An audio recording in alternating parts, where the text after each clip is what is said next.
નમસ્કાર, ન્યૂઝ 18 ગુજરાતીમાં આપનું સ્વાગત છે। આપની સાથે હું છું કોમલ। સમાચારમાં સૌથી પહેલા વાત કરીશું ટીચરને એસઆરનું ટોર્ચર તણાવે છે।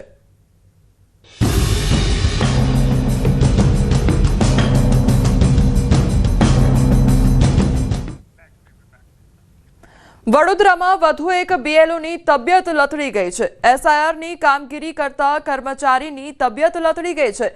બીએલઓના સહાયક મહિલા કર્મી બેભાન થઈ ઢળી પડ્યા હતા।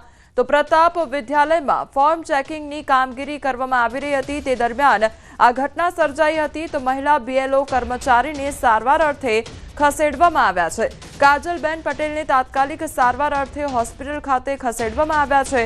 તો કાજલબેન પટેલ ગોરવા આઈટીઆઈના કર્મચારી છે અને તેઓ જ્યારે કામગીરી કરી રહ્યા હતા ત્યારે અચાનક તેઓની તબિયત લથડી હતી। ત્યારબાદ તેઓને સારવાર અર્થે હોસ્પિટલ ખાતે ખસેડવામાં આવ્યા હતા। વડોદરાનો આ મામલો સામે આવ્યો છે કે જ્યાં શિક્ષકની તબિયત લથડી ગઈ છે। તો જે બીએલઓની જે કામગીરી છે તેનું ભારણ વધવાને કારણે શિક્ષકોની તબિયત લથડી રહી છે। તો અનેક એવા મામલા પણ સામે આવ્યા છે કે જેમાં શિક્ષકોને હાર્ટ એટેક પણ આવ્યો હોય તે પ્રકારની ઘટનાઓ પણ સામે આવી છે। ત્યારે બીએલઓની જે કામગીરી છે તેનું ભારણ વધી જવાને કારણે શિક્ષકોને હેરાનગતિ થઈ રહી છે। તે લોકોની તબિયત લથડી રહી છે। ત્યારે વડોદરાનો આ મામલો સામે આવ્યો છે કે જ્યાં વધુ એક બીએલઓની તબિયત લથડી ગઈ છે। તો એસઆરની કામગીરી કરતા કર્મચારીની તબિયત લથડી હતી। ત્યારબાદ તેઓને તાત્કાલિક સારવાર અર્થે ખસેડવામાં આવ્યા હતા। એકાએક તેઓ બેભાન થઈ ગયા હતા અને ફોર્મ ચેકિંગની કામગીરી કરવામાં આવી રહી હતી। તે દરમિયાન જ તેમની તબિયત જે છે તે લથડી હતી। તે એકદમ જ બેભાન થઈ ગયા હતા અને ત્યારબાદ તેઓને સારવાર અર્થે ખસેડવામાં આવ્યા હતા। તો અવારનવાર આ પ્રકારની ઘટનાઓ અત્યારે સામે આવી રહી છે કે જ્યાં બીએલઓની કામગીરીનું જે ભારણ છે તે શિક્ષકો પર વધી રહ્યું છે અને તેના કારણે તેમની તબિયત લથડી રહી છે। ક્યાંક એવી પણ ઘટનાઓ સામે આવી છે કે જ્યાં શિક્ષકોને હાર્ટ એટેક પણ આવ્યા હોય।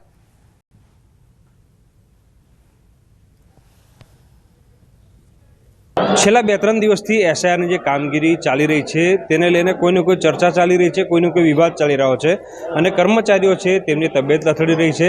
તો એક શિક્ષકે આપઘાત પણ કરી લીધો। ત્યારે વડોદરા શહેરની વાત કરવામાં આવે તો વડોદરા શહેરના જે કડક બજાર છે સયાજીગંજ વિસ્તારમાં આવેલું, ત્યાં એસઆઈઆરની કામગીરી ચાલી રહી છે। અને કામગીરી દરમિયાન જ કાજલ પટેલ નામના જે મહિલા સહાયક છે તેમની તબિયત જે છે તે અચાનક લથડી છે અને અત્યારે દ્રશ્યોમાં જોઈ શકાય છે કે અરજદારો અહીંયા આવી રહ્યા છે। સતત કામ જે છે તે એસઆઈઆરનું ચાલી રહ્યું છે ત્યારે મહિલા કર્મચારી એટલે કે મહિલા સહાયક છે તેમની તબિયત અચાનક લથડતા અહીંયા અફરાતફરી સર્જાઈ હતી।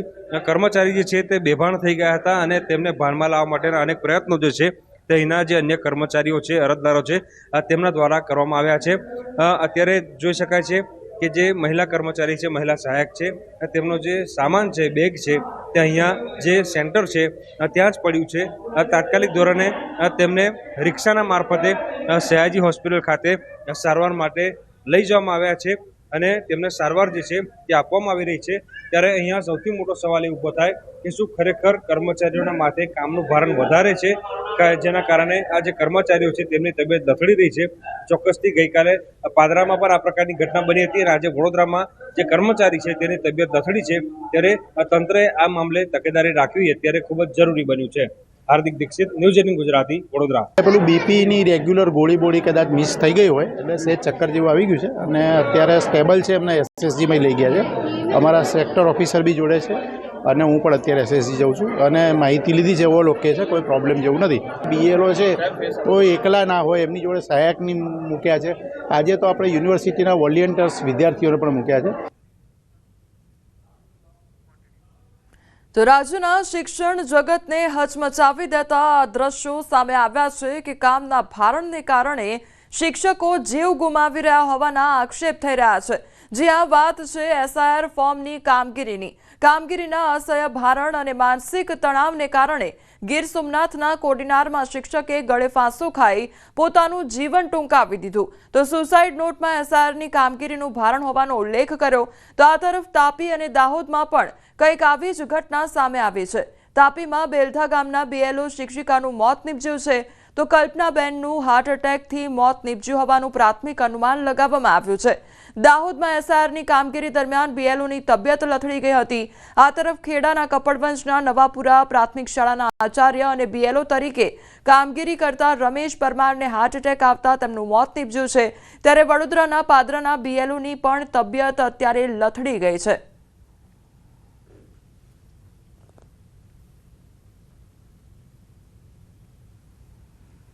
એસઆઈઆરની કામગીરીને લઈને શિક્ષકોની મુશ્કેલીઓમાં વધારો થયો છે। સાણંદના ગુનાસર ગામે એસઆઈઆરની ઓનલાઈન પ્રક્રિયા ચાલુ કરવામાં આવી છે, તો બીએલઓ દ્વારા ફોર્મ ઓનલાઈન ભરવાની પ્રક્રિયા ચાલુ કરવામાં આવી છે।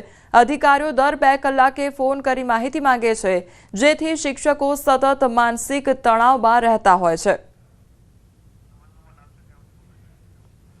તો એસઆઈઆરની કામગીરીનું ભારણ શિક્ષકોના માથે વધી રહ્યું છે। તેના કારણે જે શિક્ષકો છે તેમની તબિયત લથડી રહી છે, તો બીજી તરફ જે બાળકોને ભણાવવાનો સમયગાળો હોય છે તેમાં પણ તે લોકોને મુશ્કેલીનો સામનો કરવો પડતો હોય છે।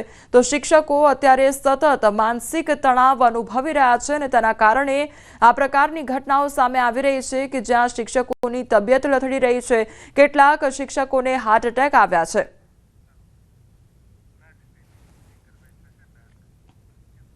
હવે ટ્રેક્ટર લઈને નીકળો તો હેલ્મેટ પહેરીને નીકળજો, આવું એટલે કહેવું પડી રહ્યું છે, કારણ કે અમદાવાદ ટ્રાફિક પોલીસે ટ્રેક્ટર પર હેલ્મેટ ન પહેરવા બદલ મેમો ફટકાર્યો છે। સોશિયલ મીડિયા પર એક મેમો વાયરલ થઈ રહ્યો છે, જેમાં 31 ઓક્ટોબર 2025ના રોજ ટ્રાફિક વિભાગે ટ્રેક્ટર ચાલકને હેલ્મેટ નહીં પહેરવાનો મેમો આપ્યો હતો। 500 રૂપિયાની દંડની જોગવાઈનો મેમો આપવામાં આવ્યો હતો। આ વાયરલ મેમોને લઈ હવે ઘણી ચર્ચાઓ જાગી છે। તો હવે જો તમે ટ્રેક્ટર લઈને પણ નીકળો છો તો તમારે હેલ્મેટ પહેરવું ફરજિયાત છે, કારણ કે આ સોશિયલ મીડિયામાં જે મેમો છે તે અત્યારે વાયરલ થઈ રહ્યો છે। જે ટ્રેક્ટર ચાલક હતો તેને મેમો ફટકારવામાં આવ્યો છે। ત્યારે અનેક સવાલ ઉદ્ભવી રહ્યા છે કે શું હવે ટ્રેક્ટર પર પણ હેલ્મેટ પહેરવું પડશે, તેવા અનેક સવાલ થઈ રહ્યા છે, કારણ કે આ મેમો ફટકારવામાં આવ્યો છે। તો મેમો આપવાની આટલી જલ્દી કેમ હોય છે? આ ઉતાવળ શા માટે હોય છે? શું આ કોઈ ભૂલ સર્જાઈ છે? તેને લઈને પણ સવાલ થઈ રહ્યા છે। ટ્રાફિક પોલીસ આટલી બેદરકાર કેમ હોઈ શકે? કારણ કે જે ટ્રેક્ટર ચાલક છે તેને આ હેલ્મેટ પહેરવા માટેનો મેમો આપવામાં આવ્યો છે। શું હવે ટ્રેક્ટર પર પણ હેલ્મેટ પહેરવું ફરજિયાત છે? તેવા અનેક સવાલ ઉદ્ભવી રહ્યા છે, કારણ કે આ મેમો અત્યારે સોશિયલ મીડિયા પર વાયરલ થઈ રહ્યો છે અને વાયરલ થતાં જ હવે અનેક સવાલ ઉદ્ભવી રહ્યા છે કે જો હવે રસ્તા પર ટ્રેક્ટર લઈને પણ જો નીકળો છો તો શું અમારે હેલ્મેટ પહેરવું પડશે? તેને લઈને અનેક સવાલ થઈ રહ્યા છે।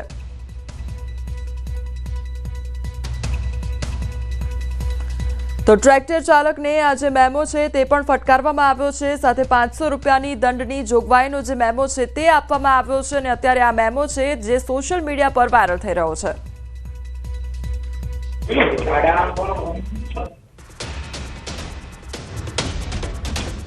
સંવાદદાતા ઋત્વિજ અમારી સાથે જોડાઈ ગયા છે। ઋત્વિજ, ટ્રેક્ટર ચાલકને મેમો ફટકારવામાં આવ્યો છે હેલ્મેટ પહેરવા માટે, શું હવે ટ્રેક્ટર પર પણ હેલ્મેટ પહેરીને જવું પડશે? કોમલ, મેમો છે તે સોશિયલ મીડિયા ઉપર વાયરલ થયો છે અને સમગ્ર મામલે હવે જે અધિકારીઓને ધ્યાને આવતા તેમણે પણ તપાસ કરી છે કે કયા કારણોસર આ ભૂલ થઈ છે। જોકે જે પ્રમાણે મેમો જે સોશિયલ મીડિયાની અંદર વાયરલ થયો છે, 31/10ના રોજ આ મેમો આપ્યો હોવાનો આ અંદર ઉલ્લેખ કરવામાં આવ્યો છે અને તેની અંદર જે જોગવાઈ છે તે પ્રમાણે 500 રૂપિયાનો દંડની રકમ પણ લગાવવામાં આવી છે। જે દાણી લીમડા જંકશનનો આ મેમો હોવાનું હાલમાં જાણવા મળી રહ્યું છે, એટલે કે ટ્રાફિક પોલીસ સ્ટેશનની હદનો આ મેમો છે।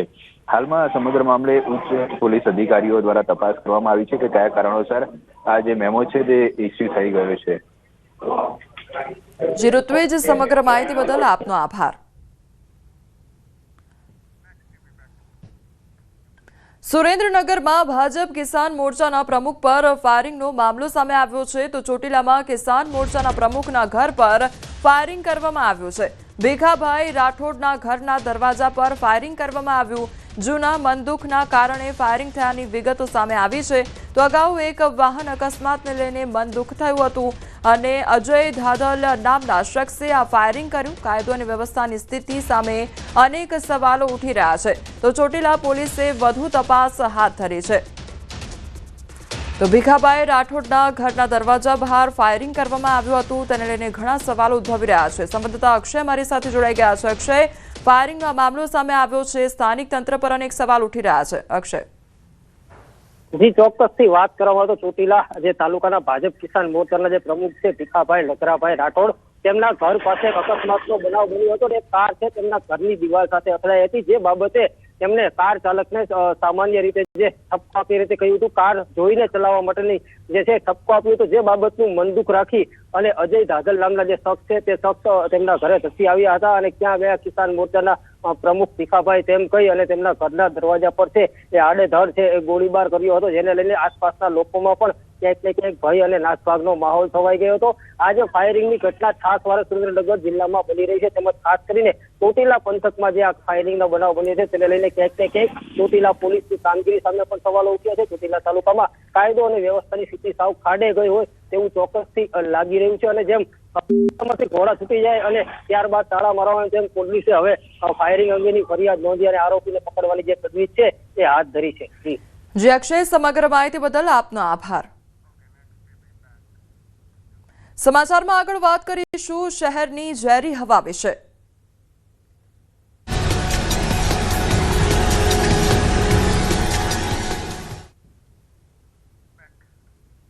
અમદાવાદની હવા હવે ઝેરી બની રહી છે। અમદાવાદમાં AQI 199 પહોંચી ગયો છે, ત્યારે ગ્યાસપુર વિસ્તારમાં AQI 233 અને રખિયાલ વિસ્તારમાં AQI 249 જોવા મળી રહ્યો છે।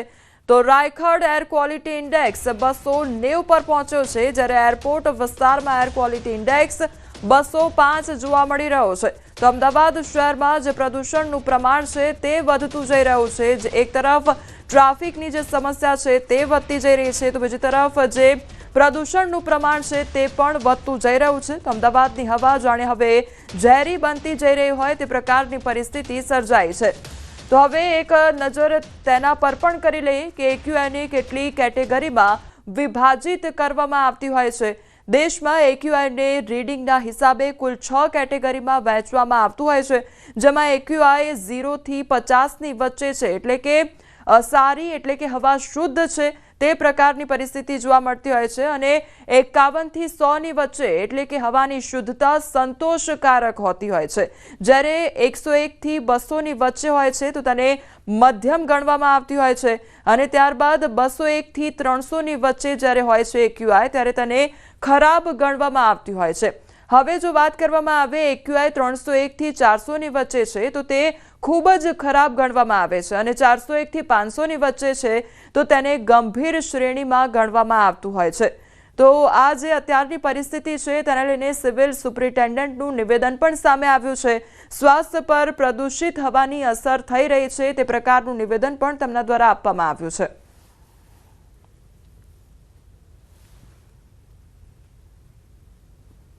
આવા સમયે ખાસ કરીને એ લોકોએ ખૂબ સાવચેતી રાખવાની છે કે જેને એલર્જીક ઇશ્યુઝ છે, અને એની અંદર સૌથી કોમન જોઈએ આપણે તો એ અસ્થમા હોય છે, અને બીજા લોકો જે કહીએ કે જેને આઈ ડ્રાય રહેતી હોય એવા લોકોને પણ એની અસર થતી હોય, એટલે આઈની ડ્રાયનેસ વધારે થાય અથવા એલર્જીક એમ કહેવાય ને કે બ્લેફરાઇટિસ એટલે આઈ રિલેટેડ રોગ થઈ શકે। એ જ રીતે શ્વાસ રિલેટેડ જોઈએ તો અસ્થમા અને ઘણીવાર એનાથી બ્રોન્કાઇટિસ પણ થઈ શકે। એટલે આવા દરેક લોકોએ સાવચેતી રાખવાનો સમય છે અત્યારે, અને સાવચેતીના ભાગરૂપે આપણે કહીશું તો જ્યારે એમને એવા એરિયામાં કે જે તે એરિયામાં જ્યાં હાઈ પ્રદૂષણ છે ત્યાં જાય ત્યારે ડેફિનેટલી માસ્ક પહેરે। તો અમદાવાદ શહેરમાં પ્રદૂષણનું પ્રમાણ વધતું જઈ રહ્યું છે, અને અમદાવાદની હવા જાણે ઝેરી બનતી રહી હોય તે પ્રકારની પરિસ્થિતિ જોવા મળી રહી છે, કારણ કે AQI 199 અત્યારે પહોંચી ચૂક્યો છે, અને એટલા માટે જ અમદાવાદ શહેરની જાણે હવા અત્યારે પ્રદૂષિત થઈ હોય તે પ્રકારની પરિસ્થિતિ જોવા મળી રહી છે। હવે ગ્રાફિક્સના માધ્યમથી પણ સમજવાનો પ્રયાસ કરીશું કે આખરે અમદાવાદ શહેરની પરિસ્થિતિ કયા પ્રકારની જોવા મળી રહી છે। અમદાવાદ શહેર વડોદરા શહેરની વાત કરવામાં આવે તો વડોદરામાં છેલ્લા 8 દિવસનું આ AQI છે 164, અને જેમ જેમ દિવસો વધતા જાય તેમ તેમ પ્રદૂષણનું પ્રમાણ વધતું જોવા મળી રહ્યું છે। સુરતમાં છેલ્લા 8 દિવસની વાત કરીએ તો અત્યારે 209 પર AQI જોવા મળી રહ્યો છે। રાજકોટની વાત કરીએ તો રાજકોટમાં અત્યારે 197 જેટલો એક્યુઆઈ જોવા મળી રહ્યો છે. એટલે ગુજરાતના 4 પ્રદૂષિત શહેર અત્યારે અમદાવાદ, રાજકોટ, સુરત અને વડોદરાની આપણે વાત કરી રહ્યા છીએ. અમદાવાદમાં છેલ્લા 8 દિવસમાં એક્યુઆઈ અત્યારે 184 ઉપર, એટલે કે લગભગ 184 થી 190 સુધી અત્યારે પહોંચી ગયો છે એક્યુઆઈ. એટલે અમદાવાદ શહેરની જે હવા છે તે ધીરે ધીરે પ્રદૂષિત બનતી જઈ રહી છે. અમદાવાદ શહેરના છેલ્લા 8 દિવસના એક્યુઆઈ આપણે જોયા. હવે વડોદરા પર નજર કરીએ કે વડોદરામાં શું સ્થિતિ છે. 8 દિવસનો એક્યુઆઈ છે. જેમ જેમ દિવસ વધતા જાય છે તેમ તેમ અહીંયા 18 તારીખની વાત કરીએ તો 184 પર એક્યુઆઈ જોવા મળી રહ્યો છે અને અત્યારે 20 તારીખની લગભગ વાત કરવામાં આવે તો 177 પર અત્યારે એક્યુઆઈનો જે આંક છે તે પહોંચ્યો છે. એટલે વડોદરા શહેરમાં પણ હવા ક્યાંક ધીરે ધીરે પ્રદૂષિત બનતી જઈ રહી છે. સુરતની હવે વાત કરીએ તો સુરતની અત્યારે જે પરિસ્થિતિ છે તેનો એક્યુઆઈ જો 209 પર અત્યારે પહોંચી ગયો છે. અત્યારે અમદાવાદ શહેરનું લગભગ 190, ત્યારે સુરત શહેરમાં 209 પર એક્યુઆઈ પહોંચી ગયો છે. એટલે ત્યાં આગળ જે પ્રદૂષણનું પ્રમાણ છે તે વધારે વધી ગયું છે, કારણ કે સુરત એ ઔદ્યોગિક નગરી ગણાતી હોય છે અને ત્યાં આગળ હવામાં જે પ્રદૂષણનું પ્રમાણ છે તે વધી રહ્યું છે.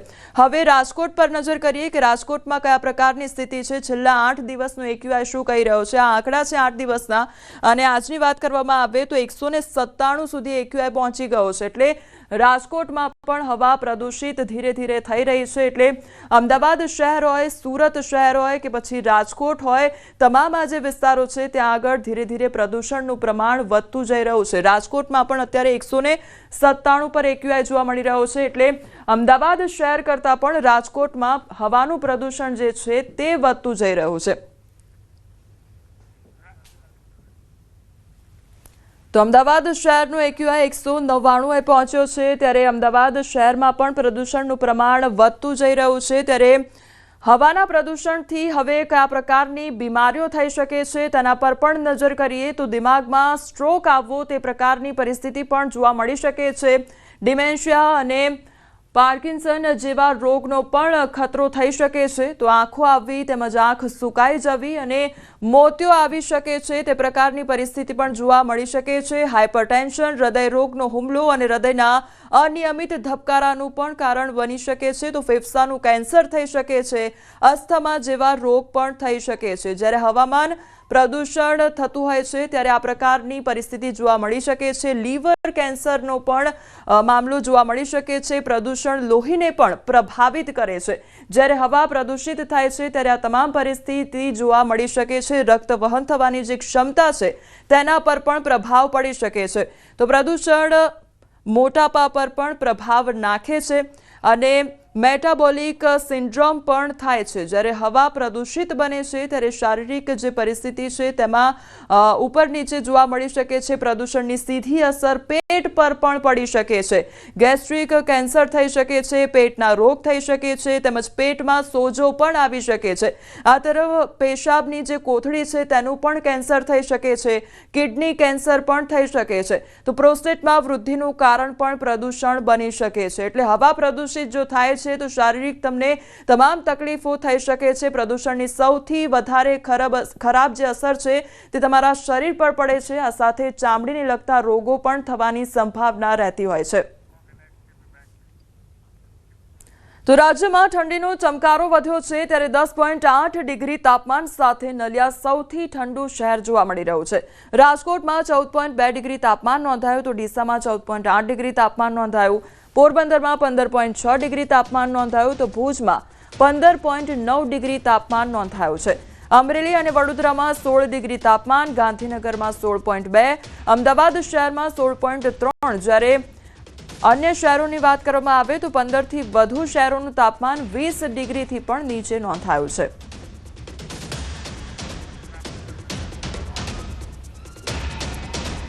તો ગુજરાતમાં અનેક જે શહેરો છે તેનું તાપમાન ગગડ્યું છે. રાજકોટમાં 14.2 ડિગ્રી તાપમાન નોંધાયું તો ડીસામાં 14.8 અને પોરબંદરમાં 15.6 ડિગ્રી તાપમાન નોંધાયું છે.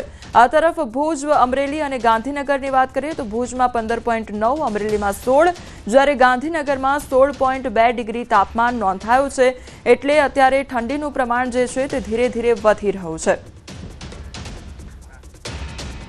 અન્ય સમાચાર પર હવે નજર કરીએ તો સુરતમાં સસરાએ કરી જમાઈની હત્યા અને સુરતના ચોક બજાર વિસ્તારમાં આ ઘટના સર્જાઈ। પુત્રી સાથે જમાઈ અવારનવાર ઝઘડો કરતો હતો। ગુસ્સામાં આવી સસરાએ તીક્ષ્ણ હથિયાર વડે હુમલો કર્યો હતો તો પોલીસે આરોપી સસરાની અટકાયત કરી વધુ તપાસ પણ હાથ ધરી છે।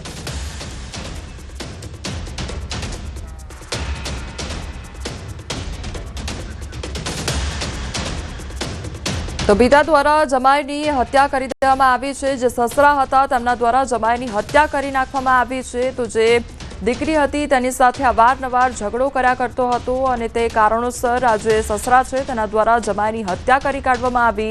તો પુત્રી સાથે અવારનવાર ઝઘડા કરવાનો મામલો, સસરાએ તીક્ષ્ણ હથિયાર વડે હુમલો કર્યો અને ત્યારબાદ જે જમાઈ છે તેનું ઢીમ ઢાળી દીધું। પોલીસે સસરાની અટકાયત કરી વધુ તપાસ હાથ ધરી છે। બનાસકાંઠામાં એમડી ડ્રગ્સના નેટવર્કનો પર્દાફાશ થયો છે। પાલનપુરના ચિત્રાસણી નજીકથી એમડી ડ્રગ્સ ઝડપાયું છે। 110 ગ્રામ એમડી ડ્રગ્સ સાથે પોલીસે 4ની ધરપકડ કરી। રાજસ્થાનના 4 શખ્સોને એસએમસી પોલીસે ઝડપી પાડ્યા છે। ખાનગી હોટલના કમ્પાઉન્ડમાંથી ડ્રગ્સ સહિત 11.5 લાખનો મુદ્દામાલ જપ્ત કર્યો છે। એસએમસીની ટીમે આરોપીની ધરપકડ કરી આગળની કાર્યવાહી હાથ ધરી છે।